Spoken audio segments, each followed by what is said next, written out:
Amém, irmãos? Amém.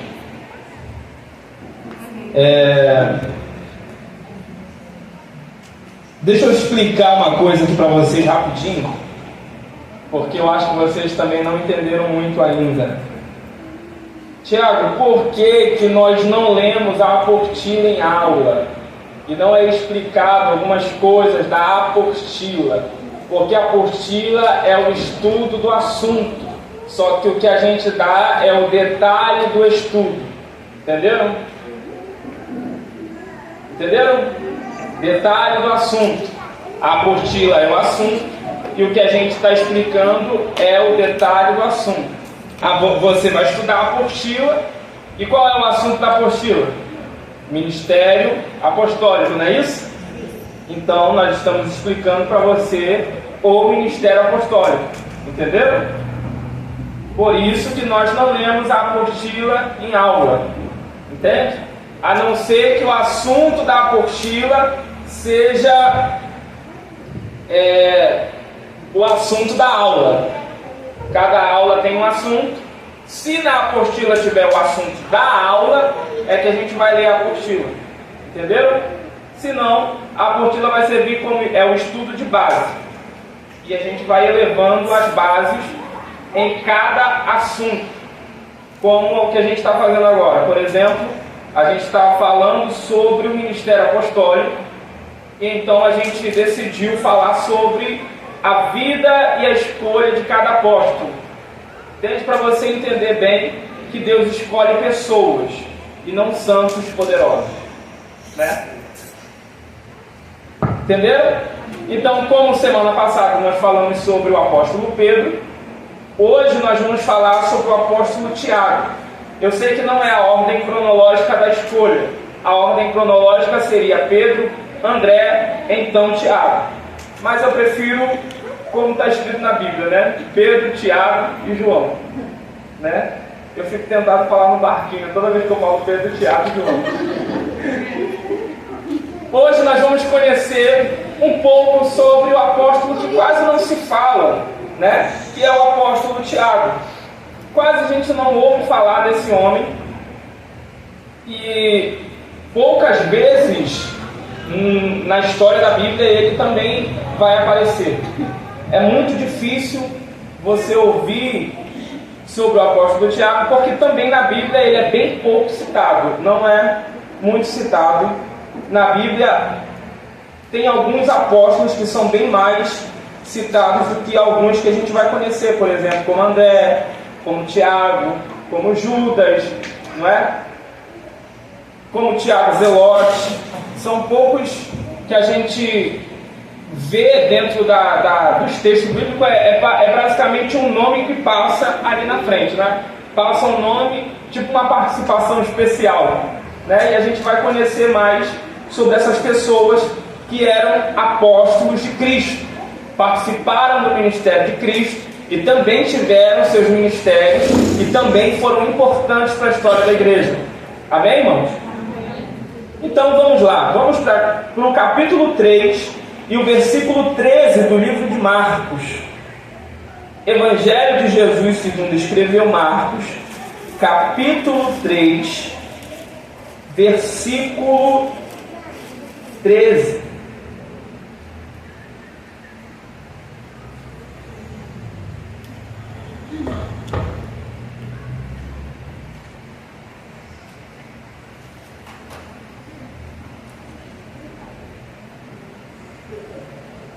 A gente vai ler do versículo 13 ao versículo 17 apenas.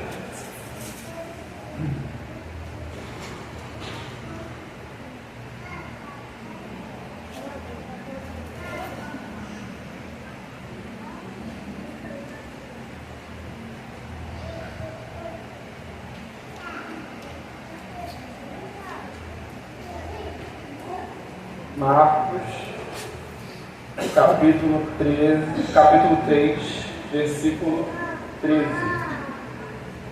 Do 13 ao 17.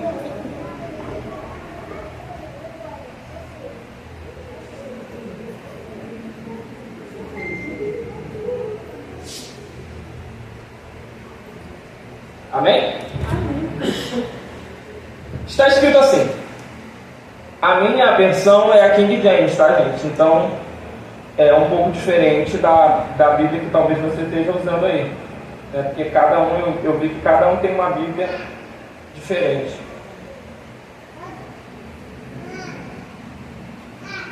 Diz assim: Jesus subiu ao monte e convocou para si aqueles a quem ele queria.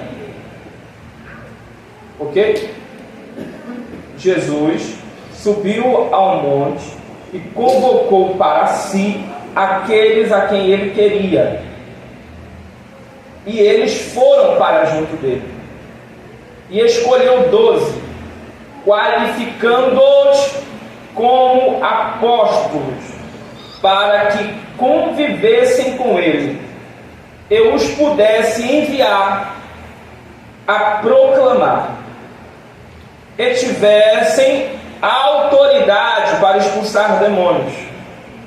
Ele constituiu, pois, os 12: Simão, a quem atribuiu o nome de Pedro, Tiago, filho de Zebedeu, e João, seu irmão, aos quais deu o nome de Boanerges, que quer dizer filhos do trovão. Amém? Então, hoje nós vamos conhecer um pouco sobre a vida do apóstolo Tiago. O apóstolo Tiago tem um nome que quer dizer o mesmo que Jacó. Jacó é uma palavra aramaica que significa agarrado ao calcanhar. Expurga isso da tua cabeça de que Jacó é suplantador, é ladrão, é destruidor, é roubador. Isso não quer dizer o nome de Jacó. Jacó é uma palavra aramaica que quer dizer agarrado ao calcanhar.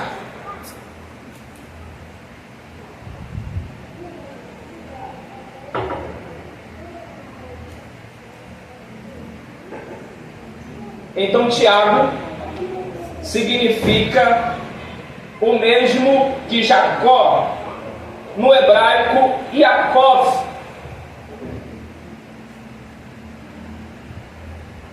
Tiago quer dizer Jacó, no hebraico Yaakov.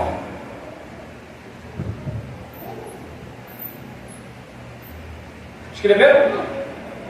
No Novo Testamento, a gente figura pelo menos 4 Tiagos. Uns do que se chama Tiago o maior e o outro Tiago o menor. Esse Tiago menor é o que a gente vai falar sobre ele hoje. Tiago, o filho de Zebedeu, e o seu irmão João. João a gente vai conhecer só mais lá na frente, né? Em outra aula. Hoje nós vamos nos atentar a Tiago, filho de Zebedeu, que era também chamado de Tiago menor, que era filho de Zebedeu com uma mulher chamada Salomé. Essa mulher, a gente conhece ela lá na frente, porque ela vai chegar até Jesus e vai dizer: Senhor, nós temos um pedido para lhe fazer, né? Nós queremos que o Senhor, quando o Senhor destronar Roma, o Senhor dê um lugar para os meus filhos no teu reino, e um se sente à tua esquerda e o outro se sente à sua direita. Essa mulher se chamava Salomé, que era a mãe de Tiago e de João. Tiago era pescador e também ele conheceu a Jesus através de João o Batista. Tiago, seu irmão João, e André, irmão de Pedro, eles eram discípulos de João o Batista. Eles foram introduzidos a Jesus através de João, que batizava no deserto e clamava pelos desertos, não é, dizendo: raça de víboras, arrependei-vos, quem vos ensinou a fugir da ira vindoura, né? Esses homens eram seguidores de João Batista, Então, antes deles se tornarem discípulos de Jesus, eles eram discípulos de João. E Jesus fez uma coisa que João não fez com eles, né? Porque embora João fosse também um homem de Deus, segundo a palavra de Deus e o próprio Jesus, o último dos profetas, né? João é um dos que fecha a porta dos profetas na Bíblia. Ele é uma espécie de dobradiça da Bíblia, e a gente vai falar sobre ele também nos ensinos sobre os profetas. Mas ele é uma espécie de dobradiça da Bíblia. Ele fecha o Antigo Testamento e abre o Novo Testamento. Então, nós vamos falar sobre João, mas também lá na frente. Esses homens eram discípulos de João. Então, eles já eram meio que familiarizados com a obra que Jesus viria a fazer.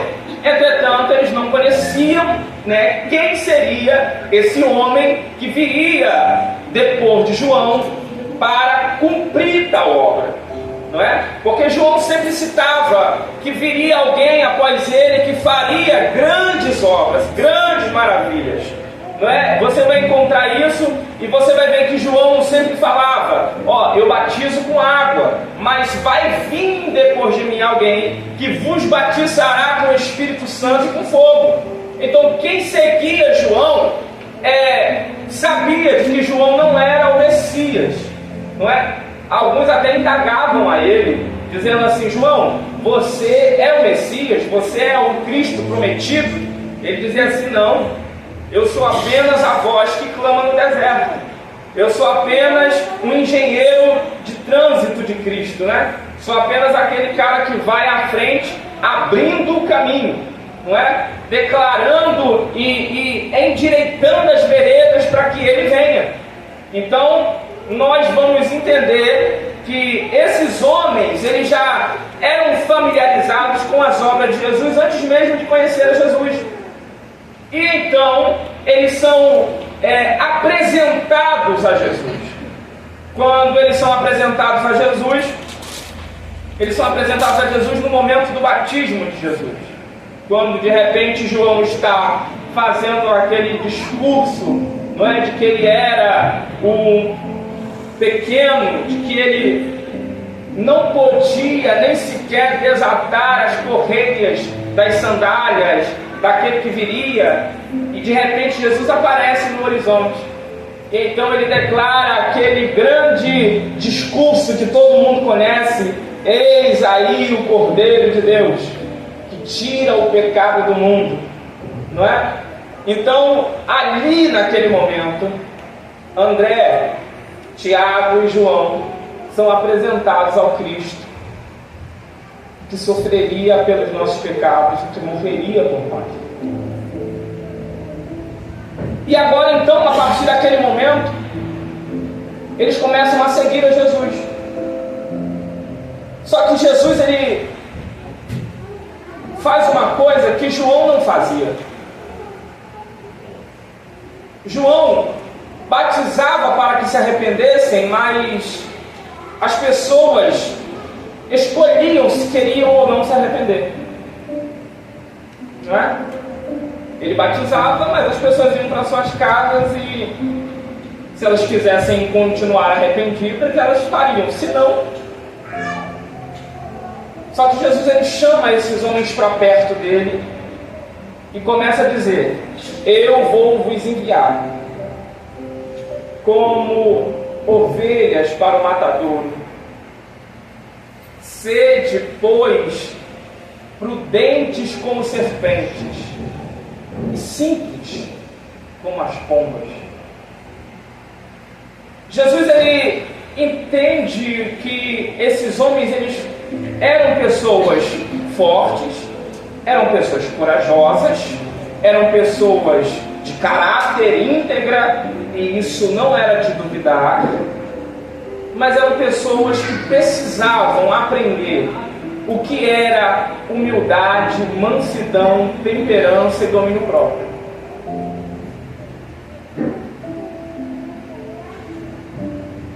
Tanto que ele dá o nome para eles, né? Ele começa apelidá-los, e eu vou falar isso entre aspas bem grande, ele começa a apelidá-los pela característica que ele queria que eles mudassem.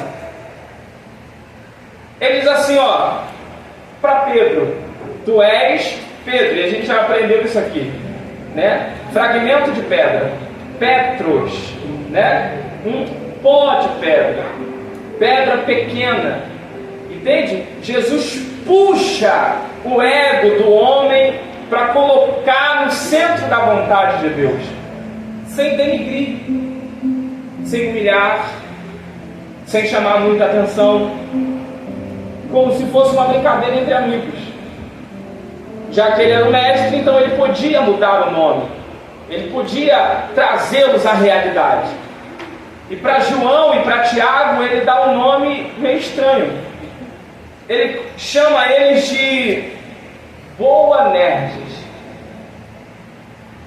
Só que eu preciso dizer uma coisa para você, e você que trouxe a Bíblia de papel, eu queria que você fizesse uma coisa. Eu queria que você riscasse essa palavra da tua Bíblia. Boanerges. Eu quero que você risque ela e escreva em cima. Boanerges não significa nada.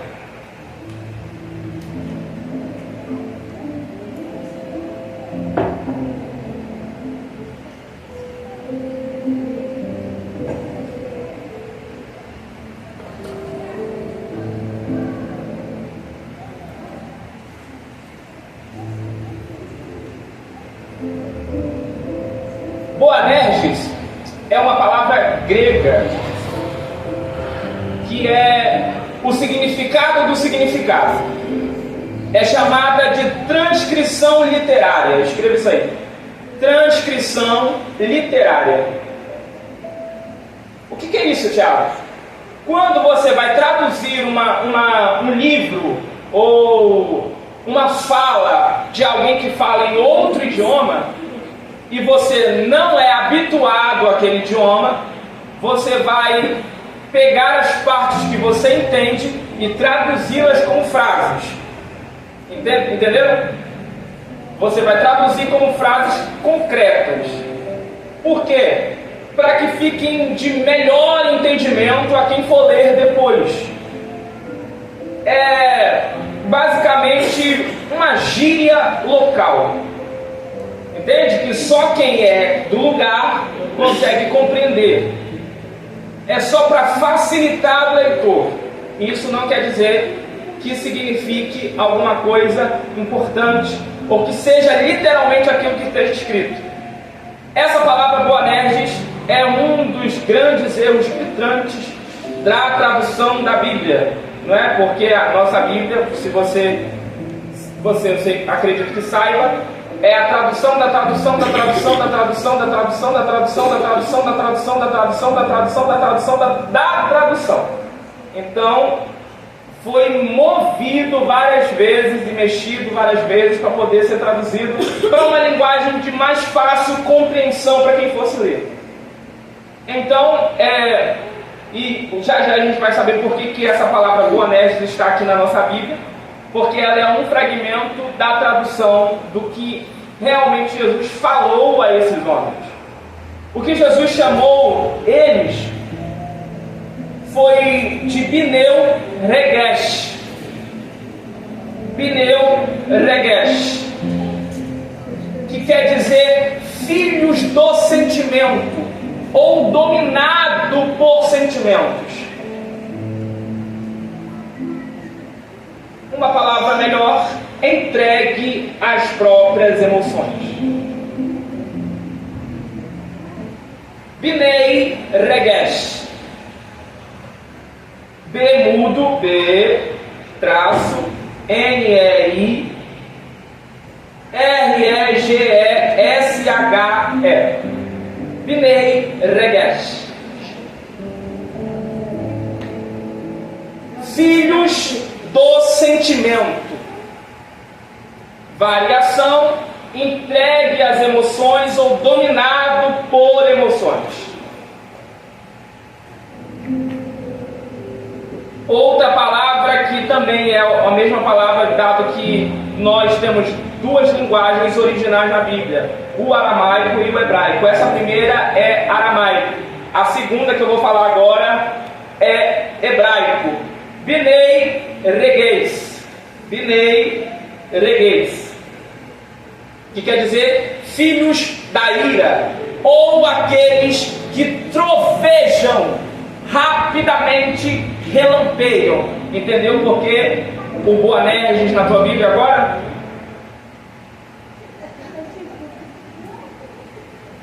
Binei rogeis. B mudo, N-E-I-R-O-G-E-Z.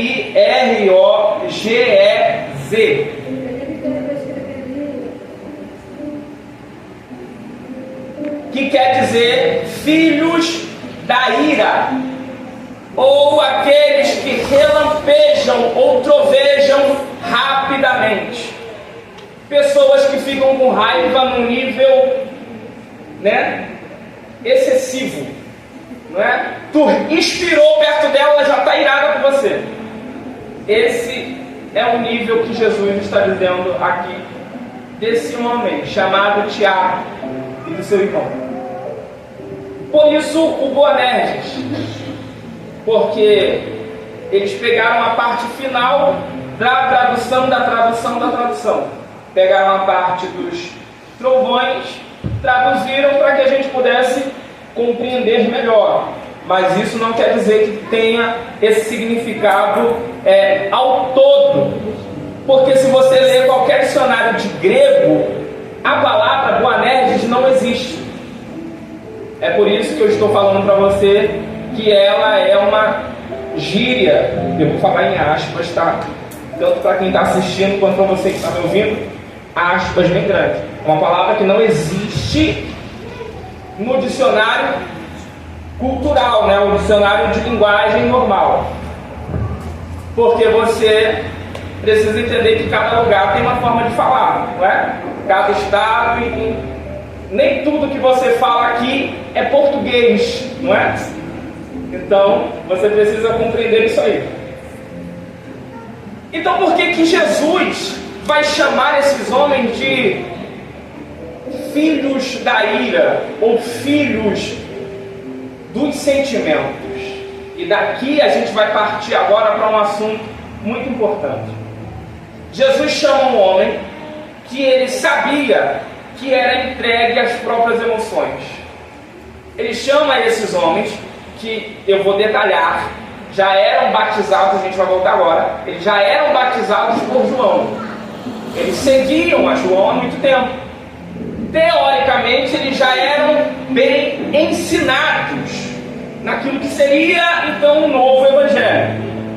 Eles já tinham a compreensão do que era o Espírito de Deus. Eles já tinham a noção de conversão. Mas Jesus chega, olha para eles e diz: tem muita coisa para mudar aí. Tem muita coisa para melhorar aí. E aqui eu preciso dizer para você uma coisa. Você, nós, que fazemos parte das pessoas que levam o Evangelho a outras pessoas, não podemos, de forma nenhuma, ser governado por aquilo que nós sentimos. Porque se o teu sentimento te governa, aquilo que vem de Deus não tem efeito sobre você.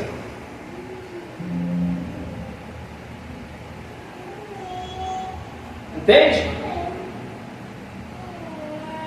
Imagina só você chegar numa igreja que o pastor seja igual a Acabe. Que a esposa diga: aquele ali vai ser ungido, aquele ali vai ser consagrado, aquele ali vai ficar na porta, aquele ali vai fazer faxina, aquele ali vai ficar no banheiro. E o pastor diga: sim, senhora. Porque é esposa, é mulher, é sentimento. Aí ela vai dizer assim: naquela mulher eu não gosto, então ela não vai ter oportunidade se ela quiser vir na igreja. Melhor, nem deixa ela entrar na igreja. O pessoal que fica na portaria lá, essa fulana aqui deixa até uma caricatura da irmã lá. Não entra. Entregue às próprias emoções. Quando você é entregue àquilo que você sente, aquilo que é ordem divina não toma espaço no ambiente que você está. Estão me ouvindo? Não toma espaço, porque aquilo que é ordem de Deus para você fazer, às vezes vai ferir quem você ama.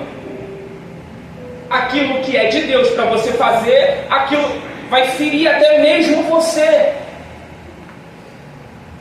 Então, se tem alguém que te fere no meio do lugar onde você está, aí você diz: não vou dar lugar para Deus porque o fulano está aqui.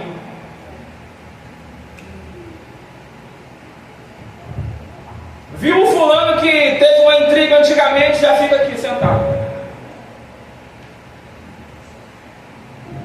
Acabou o culto para mim.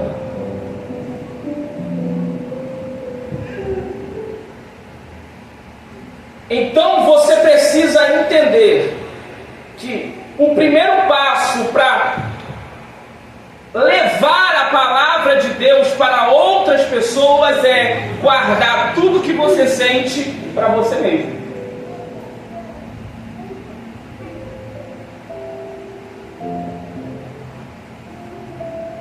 Entende? Tudo que você sente, você tem que guardar para você mesmo. Você precisa deixar aflorar apenas um sentimento. Aliás, eu vou melhorar. Uma razão. O amor. Entende? Porque se você for tomado por aquilo que você sente, você vai acabar atrapalhando a obra de Deus. Quer ver? Lucas, capítulo 9, versículo 54.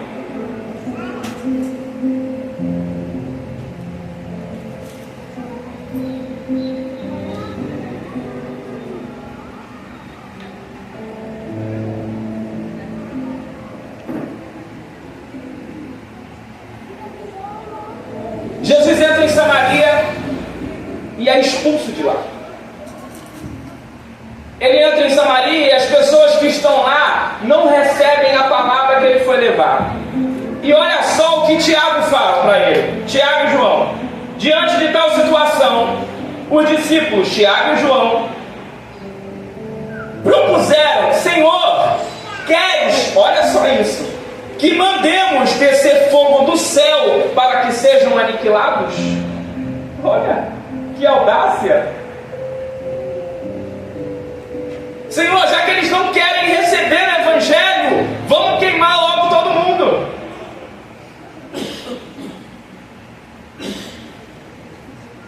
E é o que eu falei na semana passada. Qual é a tua reação quando alguém fala o que você não quer ouvir, ou então quando rejeitam aquilo que tu fala? Que preparação você tem para suportar as barreiras da vida para a aceitação que você acha que merece? Afinal, você é discípulo de Cristo, não? Sim ou não? Imaginem se você chega aqui ou em qualquer outro lugar todo empolgado com uma mensagem que você acredita ser do céu e alguém olha e diz assim: tá na carne, isso aí é de tu mesmo.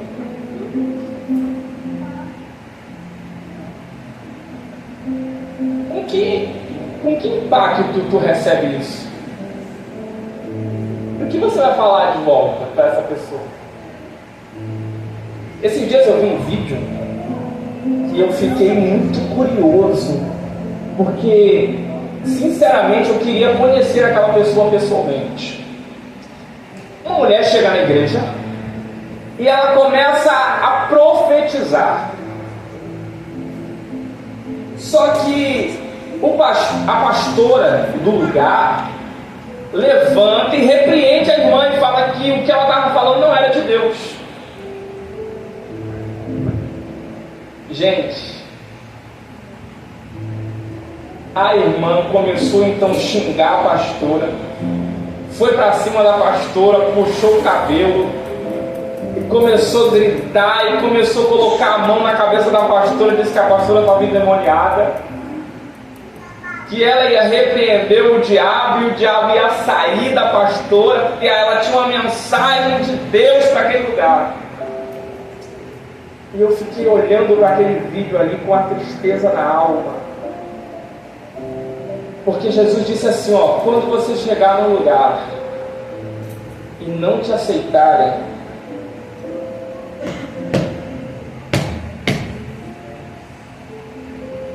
vai embora.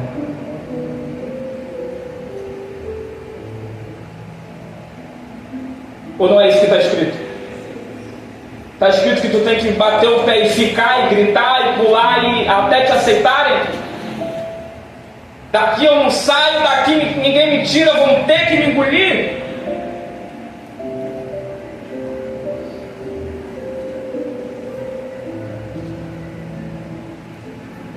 Primeiro você precisa dominar-se a si mesmo, para então você ser cheio de Deus. Como você reage se por acaso você está ali querendo se envolver nas coisas espirituais que vêm de Deus, e porque o teu esposo ou a tua esposa não quer, aí você para de orar, para de buscar, para de jejuar, para de ir na igreja. Ah, ele não quer nada com Deus, então eu também não vou. Ué, como é que é isso? A quem Deus chamou? Qual é o teu alvo? Quem que você vai servir na verdade? Ah, Thiago, mas aquele homem é atribulado, é endemoniado. Eu vou te falar uma coisa. Aqui só pra gente aqui. Tu é mais endemoniado do que ele. Só pra nós aqui, só tem amigo.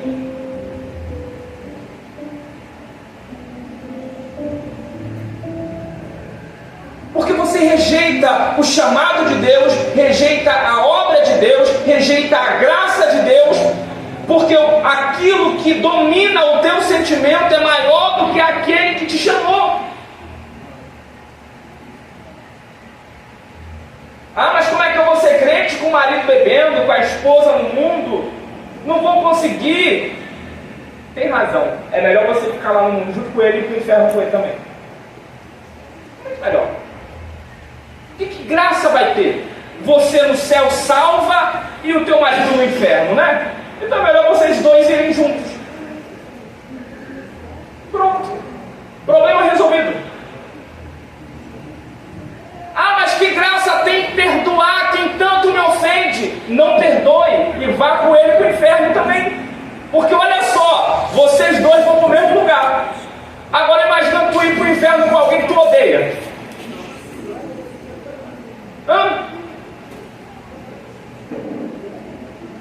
Imagina tu odiar tanta pessoa e acabar indo para o inferno junto com ela. Tu guardar tanta mágoa, tanto rancor, tanto ódio, não libera perdão. Não, mas aqui a frase decorrente: meu coração está limpo, mas o fulano de lá está sassaricando contigo. Não, mas meu coração está aqui. Amigo, aqui, se Jesus voltar hoje, é arriscado de eu subir por antecipação.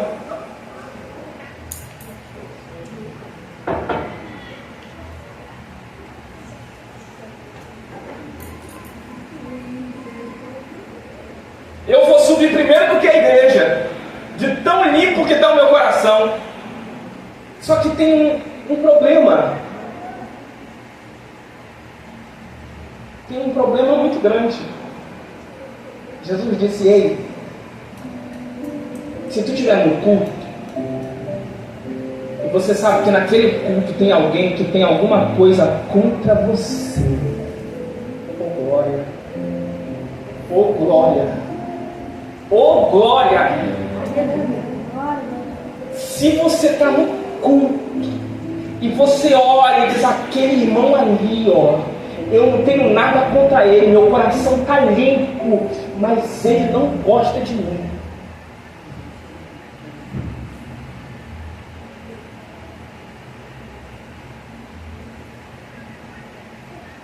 Vem no altar, deixa a oferta e vai até ele. E diz assim para ele, me pede perdão porque eu tenho que adorar. É isso que está escrito. Me pede perdão, porque se tu não me pedir perdão, tu está mais errado ainda. É isso que está escrito?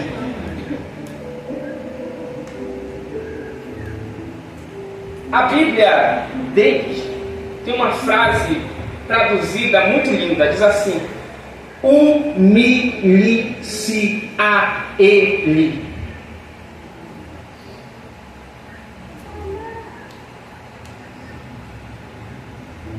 Quem é crente aqui?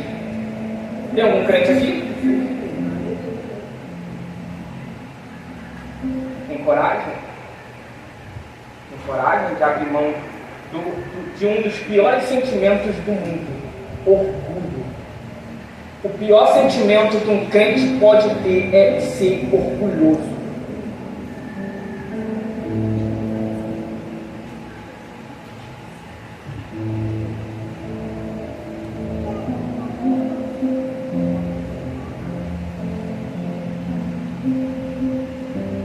É muito difícil a gente encontrar alguém que realmente tem a capacidade de servir a Cristo como Ele realmente quer.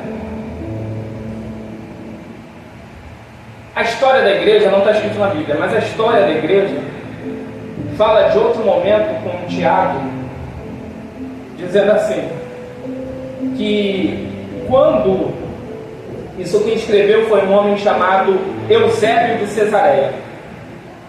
Ele é um dos primeiros a escrever sobre a história da igreja.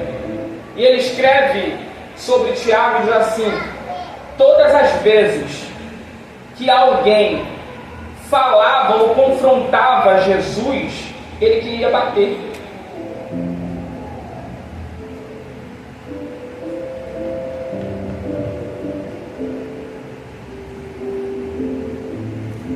Ele era aquele famoso crente de eu sou convertido, mas o meu facão não é? Né? Eu estou crente, mas a minha mão ainda serve para bater. Né? Ainda sei dar um soco, ainda sei lutar Muay Thai. Né? É valente a beça. Só que na hora de fazer a vontade de Deus foge. Explica para mim como é que Jesus tem coragem de escolher alguém que ele sabe que é envolvido pelaquilo que sente. Como Jesus tem coragem de escolher alguém que ele sabe que não ama, que não perdoa, que ele sabe que se falarem um ai para ele, meu amigo, já acabou o dia dele. Ele discute, ele briga, às vezes ele nem fala nada. Só que ele é tão ruim que ele explode por dentro. Ele não precisa falar nada, mas o bico dele já está lá, na esquina. Porque ele está ali, quase para explodir. O pensamento, ele discute com você por pensamento.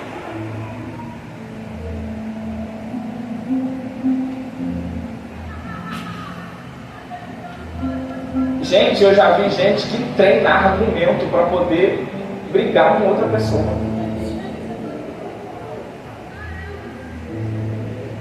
Ele treina argumentações para poder brigar com outros. Ele já chega numa reunião esperando ser ignorado para ele poder falar tudo que ele ensaiou.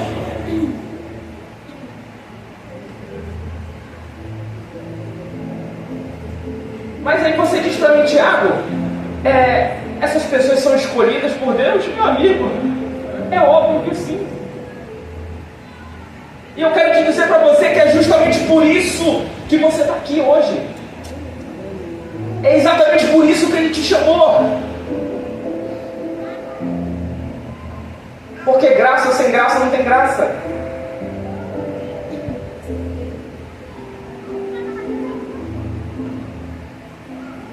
A gente vai entender que o processo de crescimento, ele não é por fora, ele é por dentro.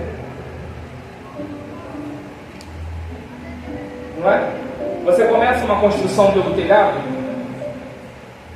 você começa a construção pelo aquilo que você não vê, mas é aquilo que suporta tudo que está à mostra, e isso é lindo. Você sabe o que suporta tudo que tem por volta de você? É aquilo que você é por dentro. É quem você é por dentro. Porque mais importante do que mostrar ser, é ser realmente. O maior testemunho que se conta não é aquele que outras pessoas veem, mas é aquele que eu vejo diante do espelho todo dia.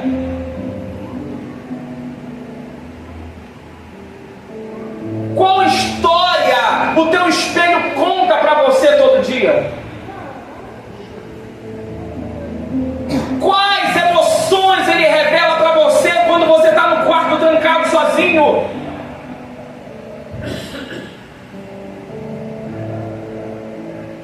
Ter uma mensagem poderosa para entregar não é tão importante, nem tão impactante, quanto você receber de Deus um confronto dizendo: muda aqui, ei, você é muito explosivo. É o recado de Jesus para eles. São fiéis, não tem como negar. São dispostos, não tem como negar. São pau para toda obra, impossível negar. Mas ser um excelente obreiro não muda o fato de que você precisa mudar. Teu serviço não é tão importante quanto a tua alma. O plano de Jesus não foi fazer você trabalhar. O plano de Jesus foi fazer você melhorar para poder morar com Ele.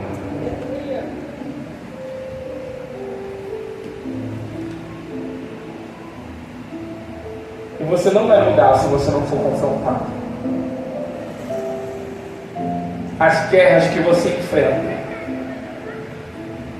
é o ajudante que Deus precisa para moldar você. Tu lembra da história do vaso e o oleiro? Lembra? Lembra? Uma história linda, né? O vaso que se quebra na mão do oleiro, e depois o oleiro faz outro vaso do jeito que ele quer fazer. Mas você sabia que no tempo de Jeremias essas rodas automáticas não existiam? Você sabia que as rodas por pedalos foram inventadas mais de 400 anos depois de Jeremias? E naquele tempo em que Jeremias escreve essa visão, as rodas eram divididas e eram porcionadas por manivela. O oleiro trabalhava em cima, mas tinha alguém que ficava aqui embaixo rodando as rodas. Porque sem pressão de quem está embaixo, o oleiro não consegue moldar o vaso aqui em cima. Se você não for pressionado aqui, não tem como ele modelar você da forma que ele deseja. Tudo que você sente é o auxílio que o oleiro precisa para trabalhar em você. Tudo que vem para tirar lágrimas dos teus olhos é aquilo que o oleiro necessita para melhorar o teu caráter. Todos os nãos, todas as portas trancadas todos os confrontos, todas as vezes que alguém ignora a tua voz, é o oleiro dizendo: e aí, está pronto agora?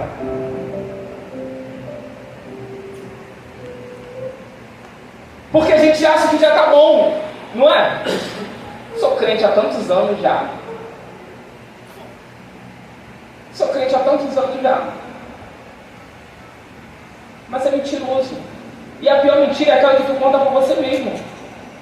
E qual é? Já mudei. Mudou nada. Mudou nada. Não mudou nada, não melhorou em nada. Só ficou velho. Só ficou velho. E atrasado naquilo que Deus quer. Só isso. Não melhorou nada. Esses anos todos, nada mudou. Nada melhorou. Se alguém te confronta, tu debate.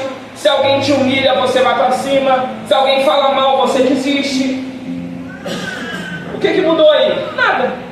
Tu está do mesmo jeito de quando você começou a aceitar Jesus. Que trabalho foi esse do Espírito na tua alma, na tua vida? Nenhum. É porque ele não tem poder? Não, é porque você não deixa. E enquanto você resistir, vai continuar por aí mesmo. Entende? A razão de você precisar absorver a ordem daquilo que Deus deseja.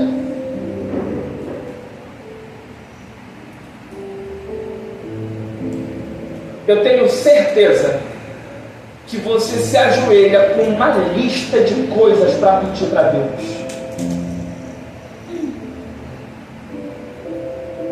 Agora me diz, qual é o dia que você se ajoelha com uma folha em branco e uma caneta na mão dizendo: fala, Senhor, o que tu quer?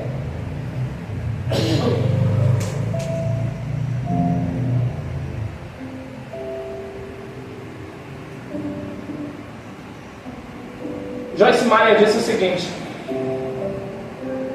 eu passei anos na igreja achando que fosse impossível ouvir a voz de Deus.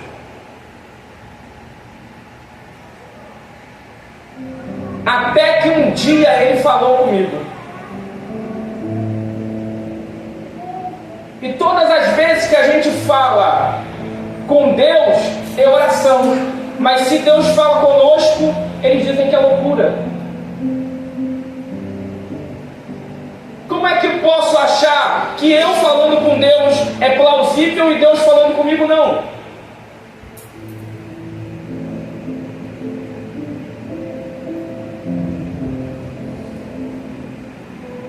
Sabe por que você não realiza teus sonhos? Porque você não se propõe a realizar os sonhos dele.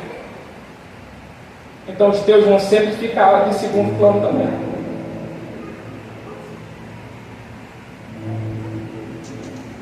A gente está aqui e a gente tem muitos sonhos, ou não?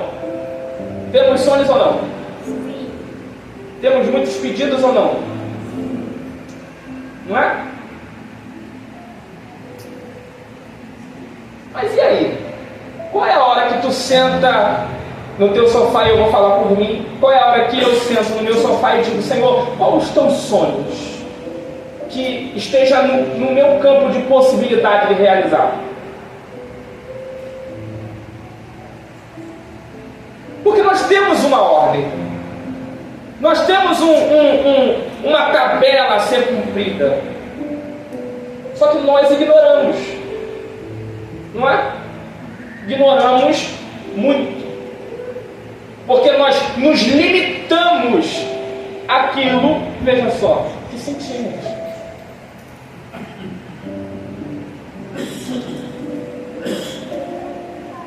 A hora que nós formos capazes de abandonar toda essa tralha de sentimentos e nos envolver com aquilo que Deus deseja, vamos deixar de ser chamados de filhos do trovão.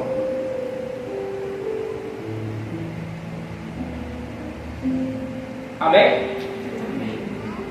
Vamos dar um intervalo rapidinho para você beber um café, beber uma água e absorver o que até aqui foi dito. E a gente volta com a última parte, já já. Atos dos Apóstolos, capítulo 12. Por aquele mesmo tempo,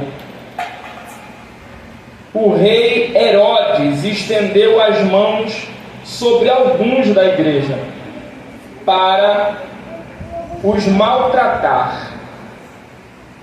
Versículo 2: e matou a espada Tiago, irmão de João.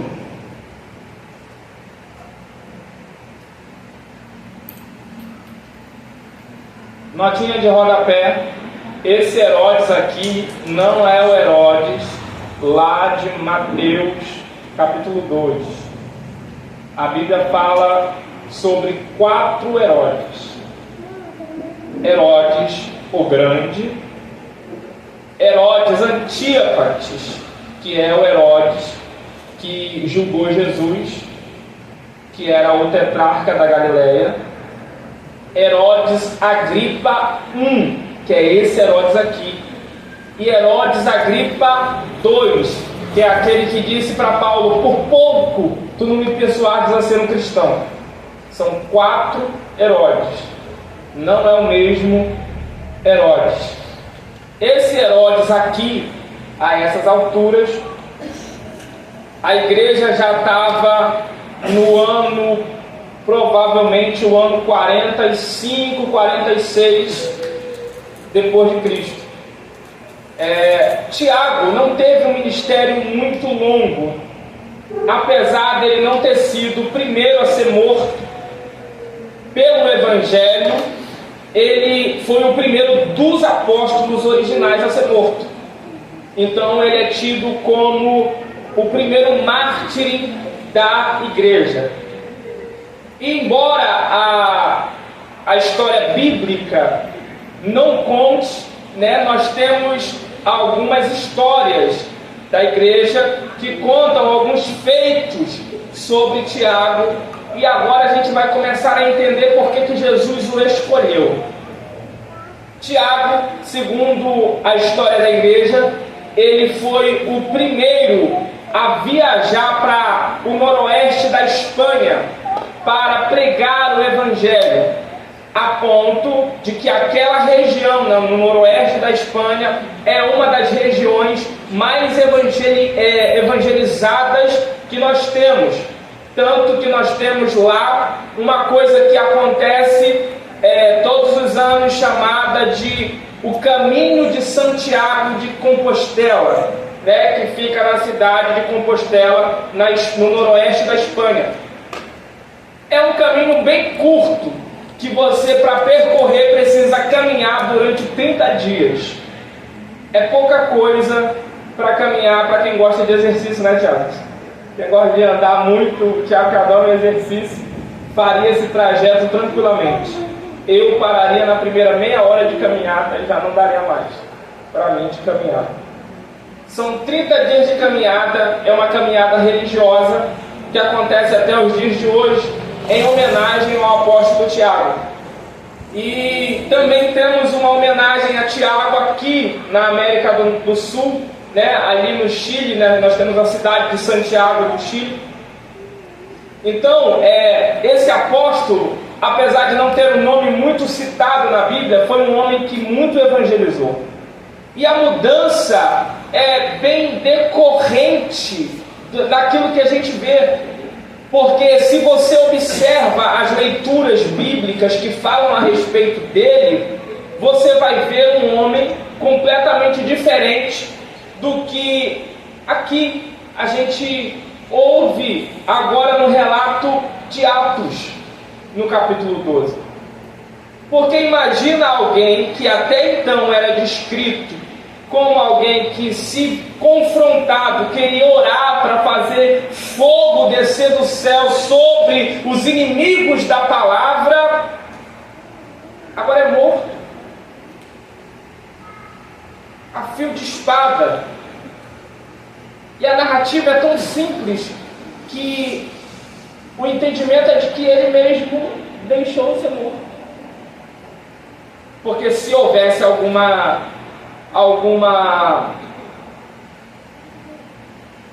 como é que é a palavra? Me fugiu a palavra agora. Resistência, estaria escrito, não é? Ele resistiu bravamente, né? Apanhou e foi preso e foi amarrado. Não. O texto é categórico. Foi morto ao fio da espada. Bom.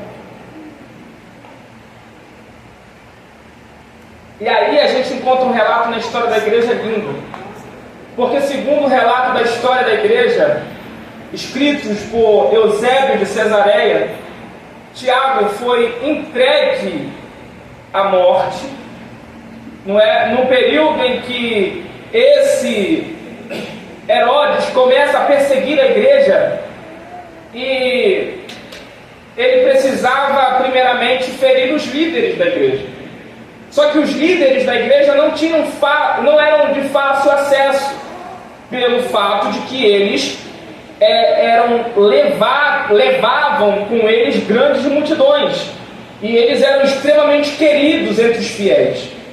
E naquele tempo eles dormiam na casa de fiéis, e normalmente eles conseguiam evangelizar pessoas do mais alto padrão, não é? Então eles nunca iam imaginar que homens simples, galileus, pescadores, estariam em casas de luxo. Então não era fácil achá-los. Só que, segundo a história da igreja, Tiago foi entregue por um dedo duro.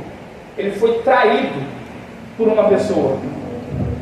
E a pessoa entregou Tiago ao governo, e Tiago então foi preso, foi alcançado e preso. Só que a história diz que ele exalava tanto amor. Veja a mudança, tanto amor na forma em que ele falava sobre o Evangelho, na sua declaração de culpa por ser um seguidor de Cristo, que aquele que entregou ele para ser morto se arrependeu e se declarou cristão junto com ele. Eusébio de Cesareia disse que esse homem chega para Tiago, o cara que queria orar para descer fogo do céu antes, e contou para ele que foi ele que o entregou.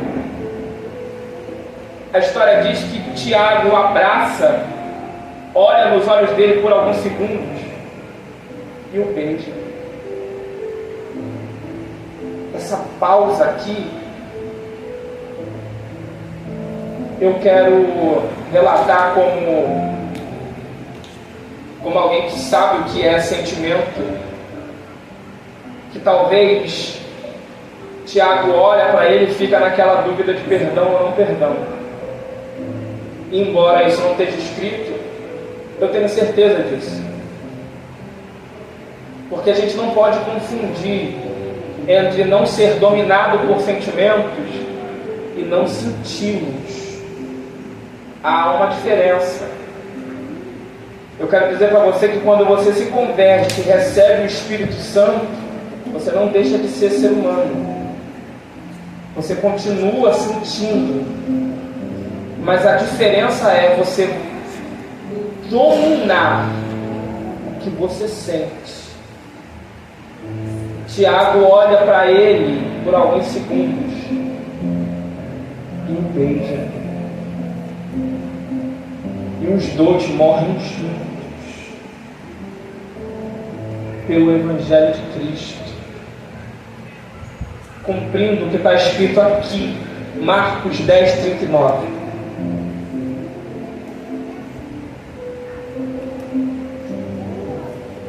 Esse negócio de celular com cena facial horrível. Marcos capítulo 10, versículo 39.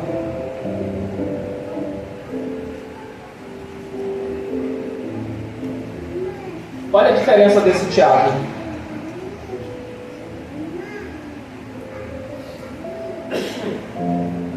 Eles responderam: Podemos, mas Jesus lhe disse: o cálice que eu bebo, há vez de bebê-lo, e no batismo em que eu sou batizado, há vez de ser batizado. Veja o versículo 37, só para você entender o que eu estou dizendo aqui. Responderam-lhe: conceda-nos que na tua glória nos sentemos à tua direita e à tua esquerda. Versículo 35, olha só o que diz: aproximaram-se dele Tiago e João, filhos de Zebedeu, dizendo: mestre, queremos que nos faça o que te pedirmos. Olha a imposição da palavra: nós vamos pedir e o Senhor vai fazer. Olha só que coisa, a gente vai pedir e o Senhor vai fazer. Bom, é igual tu ora: Senhor, eu sou teu servo, como se tu merecesse alguma coisa, não é? Tu não ora assim? Tu é tão ruim que tu ora assim: Senhor, eu sou teu servo, o que isso está acontecendo? Senhor, eu sou teu servo, por que eu estou passando por isso? Senhor, eu sou teu servo, como se isso fosse grandes coisas. Eu quero dizer uma coisa para você aqui que talvez você nunca ouviu. Olha para mim, você não é ninguém, tá? Ninguém. Na fila do pão, você não faz nem parte do final da fila, tá?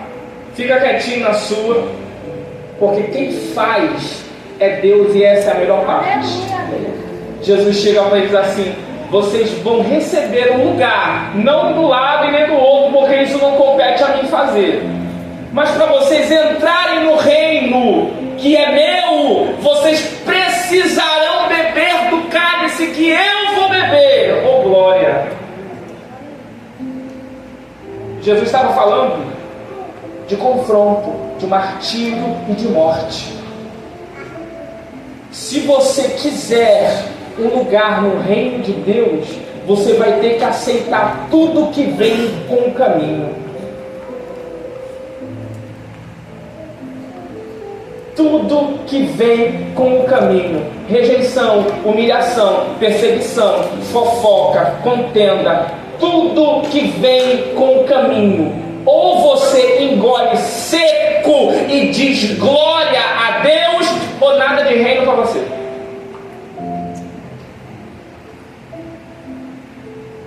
Não estou inventando, é Bíblia. Não estou criando nada, é Bíblia. Porque como é que pode você se considerar melhor do que aqueles que vieram antes de você?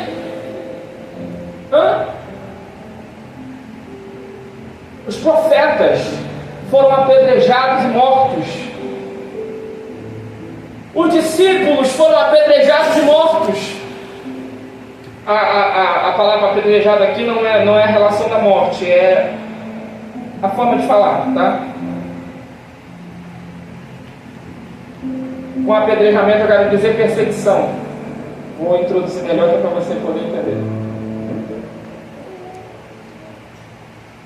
Se quem serviu a Deus antes de nós foi perseguido e foi morto, por que eu que venho agora, como se eu fosse o alecrim dourado do campo de Deus, não quero ser perseguido, não quero ser humilhado, não quero ser confrontado, quero que todo mundo me respeite, me aceite, me coloque no trono, limpe meus pés como se eu fosse alguma coisa que eu não sou?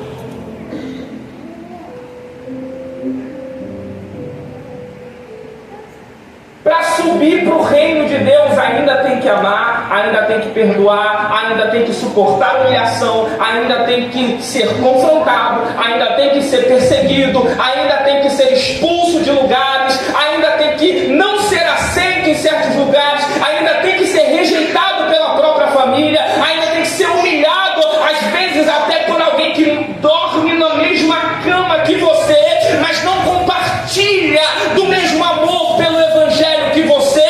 Sim, ainda tem sofrimento para quem aceita viver a vontade de Deus. Não mudou. Aí você fica aí: não mereço isso não. Ah, pelo amor de Deus. Pelo amor de Deus. Tu merece mais do que todo mundo. Pronto, falei. Joguei no pé. Você não é vítima da história. Você faz parte da história. E se o cabeça da história sofreu, não vai ser diferente contigo. Não vai mudar com você. Não vai melhorar com você. Né? Esse tempo que vivemos, em que as pessoas que seguem a Jesus querem troféus, querem holofote, isso não é Bíblia. Isso não faz parte do Evangelho. Evangelho não promove ninguém. Isso quem disse foi Billy Graham. A cruz, ela não te patrocina, ela te mata. Te mata. Agora tem graça. O nosso Deus foi crucificado nu. E eu quero que me elevem em um trono. Aonde tem a graça nisso? Todo mundo tem que me respeitar porque eu sou servo de Deus. Olha só, que audácia! Não é o que está escrito. Uns vão ouvir, vão receber, vão aceitar. Outros não vão ouvir, não vão receber, não vão aceitar e ainda vão te matar por isso. Pronto. É a parte que te cabe do reino de Deus. A gente vive num momento tecnológico, né? E eu vejo muito as pessoas compartilhando aquela imagem de uma mesa gigantesca, num lugar lindo, né? Como se fosse o céu e vários lugares ali vazios, dizendo assim, ó, eu vou sentar ali e vou cear com Cristo. O propósito é bom, e é o que a Bíblia diz, que nós vamos participar de uma grande ceia. Mas capítulo 2, eu gosto da Bíblia, vamos ler a Bíblia, que é para você não dizer que eu estou falando mentira. Capítulo 2 do livro de Apocalipse. Vamos lá.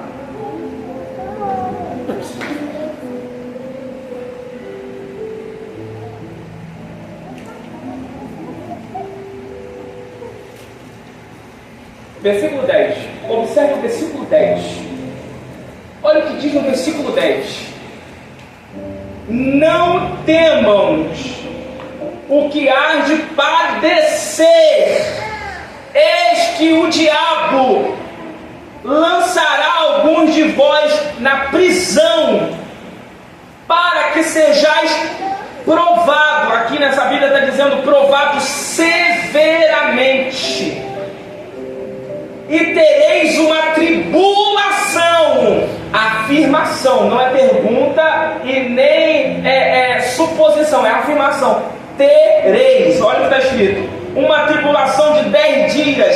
Ser ordem, aqui é ordem. Ser fiel até a vida, a coroação, o teu nome nos outdoors, é isso que está escrito? Até a morte. Ainda é a mesma coisa para todo mundo.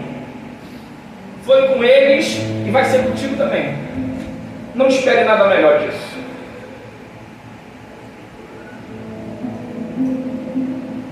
Essa é a ordem de Deus para nós. Está sofrendo, está com dor, está te machucando, guarda para você. Escolha perdoar e permanecer firme. Escolha amar e permanecer firme, cumprindo a ordem que foi te dada.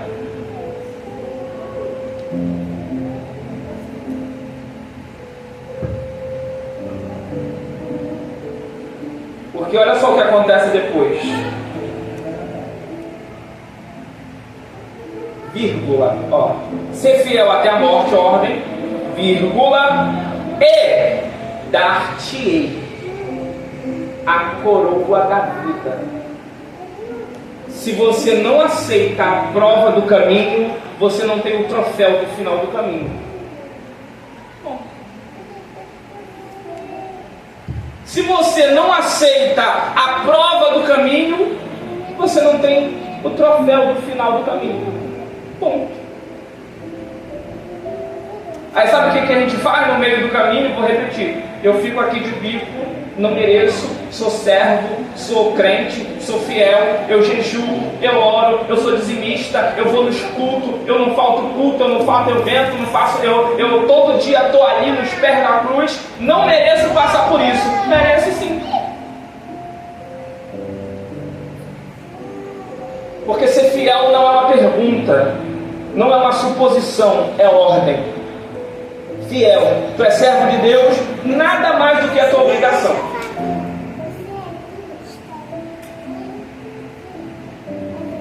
É obrigatório a todo crente que serve a Deus, ou pelo menos diz que serve, ser fiel a Ele.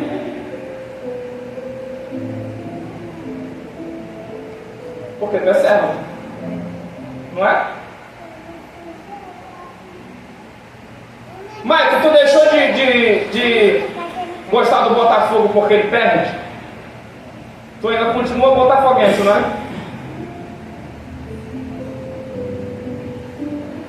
Cláudio, tu deixou de ser fluminense porque o Fluminense perde? Você não deixa de torcer pelo time que você ama porque ele está perdendo. Aí quando Deus não responde a tua oração, tu deixa de ser crente. Olha que coisa ridícula!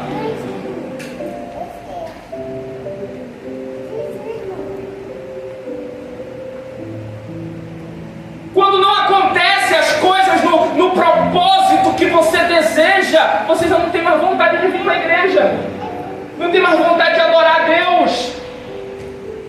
O culto está animadão e você está ali.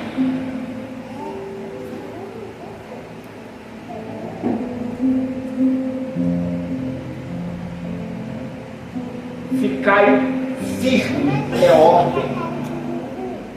Posicionados é ordem.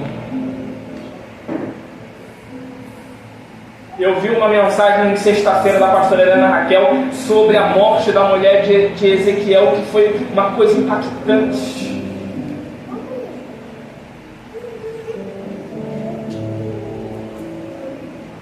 E ela disse aquilo, e aquilo rasgou meu coração quando ela disse: Deus fere os seus queridos. Deus golpeia os seus queridos. Como eu posso dizer que sou servo de Deus se eu rejeito os golpes que Ele me dá?